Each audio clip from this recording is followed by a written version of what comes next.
eNatal kanye naseGauteng ngesikhathi kuqubuka izibhelu. Omunye walaba abashona ngumama wase-Soweto ongasebenzi.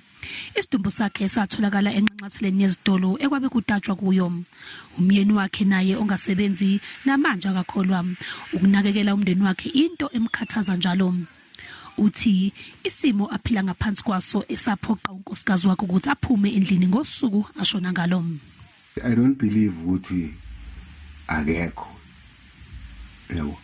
Noma nje ngibona ngiyi-1 lapha ukuthi akekho kodwa I don't believe ngisayibuza namanje ukuthi kahle hle yini sono sami kwakwenze njani kuzangishiye ngingedwa nje kule nhlupheko lesibhekene nayo la. Ungishiye nabantwana la abaye baseNatal abantwana angazi ukuthi ngihlanganise ini nani. Izibhelu zango-Ntulikazi wonyaka odlule zaba nomthelela omkhulu emalini ehola umndeni. Uthi ekuqaleni babekwazi ukuthola amatoho. Lo mndeni ucela uhulumeni kuba unxephezele uphinde ulekelele kwakheni itshe lesikhumbuzo. Esinye isicelo esokuba kuxazululwe izinselelo ezibhekene nesibonelo se-COVID-19.